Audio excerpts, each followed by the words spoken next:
Once a jitterbug, always a jitterbug. But here's truckin' that isn't a dance. It's a new kind of fencing. Out in California, they're trying it out in several inches of water. But down in Florida, they prefer the sand. Tootsie's get a real workout in this kind of fencing, and it certainly does things to that avoirdupois. Ah, what a pretty miss. Right past the shoulder. This is a sport that demands a good eye, nimble feet, and speedy flips of a strong wrist. Here's a carload of prospective students. Come on, girls, let the Florida State Women's Champ show you how to become a good duelist in one easy lesson. Maybe. It's a lot of fun, and besides, it's a swell way to keep your figure slim. That ought to get 'em. There's really nothing to it. Just parry, thrust, riposte, and counter-riposte. And if that doesn't work, use a time thrust and the redoublement. If that doesn't work, just duck and pray. She cuts a pretty figure all right, but not with a blade. There are kibitzers in every crowd, and there are ways to fix them. Come on, you gals, give Susie the works. This isn't fencing, but it's fun. This young lady is all wet, or will be in just a minute. Ein, zwei, dry. That's not ducking, that's dunking. Careful of Susie's new finger wave. And this started out to be a simple lesson on how to reduce. So long, Susie. Got your roller skates? This is one fencing lesson where somebody really got stuck.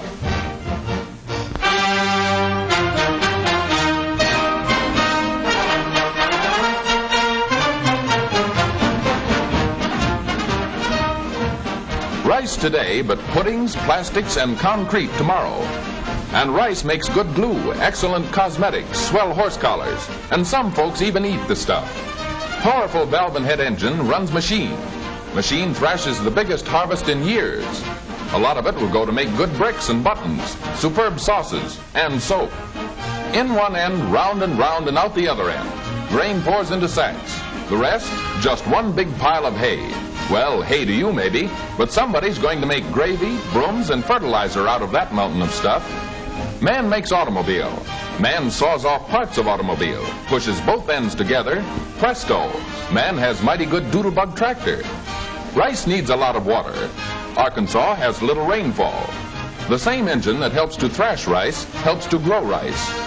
Water is pumped from rivers, from canals, from deep wells at the rate of 96,000 gallons an hour. A centuries-old oriental underwater grain raised in the hot state of Arkansas, all with the year-round help of the modern automobile engine.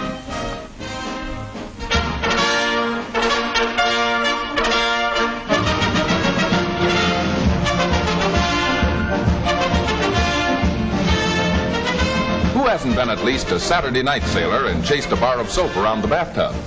But this is a new kind of sailing, racing with all the finesse of its big sister sport. No deep sea needed. Any small lake or pond will do. A graceful bit of streamlined beauty. Never mind the nose, that won't help your boat win. No small boy hobby model yachting, but a booming international sport. Interest has suddenly sprung up even in remote parts of India and South Africa. Scientifically shaped for speed and efficiency, model yacht hulls reach a length of 80 inches, weigh as much as 60 pounds. Hundreds of parts go into a racing yacht. Accuracy is important. Mast and turnbuckles must be just so. This boat is to be a winner. New ideas, new features are incorporated into this latest model. It looks slick as a whistle, but how will it act on the water? So busy with his business during the day, he's forced to try out his new boat at night. Her maiden voyage. Uh-oh, it's sailed out of range of the lights. But that can be fixed in just a jiffy. An easy twist of this rudder, a bit of skippering about with this four-wheeled land yacht, a quick flip of the toe on a convenient light switch. Yes, sir, right back in the spotlight. And we'll be again tomorrow at the races.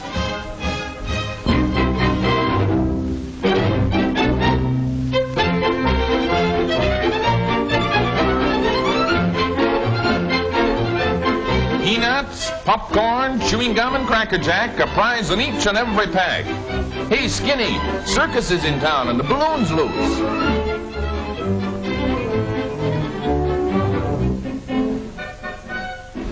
How's a fella gonna know they go around the streets playing with balloons?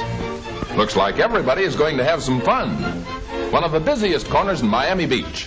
40,000 cars go whizzing by this intersection every 12 hours. What a place to pick for sailing a balloon. And there it goes with a small movie camera tagging along behind. Taking pictures usually isn't anything to get up in the air about. But tomorrow is school day for this officer. That makes a difference. High above the busy street intersection, this camera never fails to bring back all the lessons that are needed for dear old alma mater. A pull on the string starts the camera. Another jerk on the string stops it. The school bell rings for these traffic officers. It's an odd school with a new kind of geography lesson, but it's all part of a program to improve traffic conditions. Here's what the officers see on the screen at this novel safety school. Police and traffic engineers are able to study actual driving conditions at busy corners.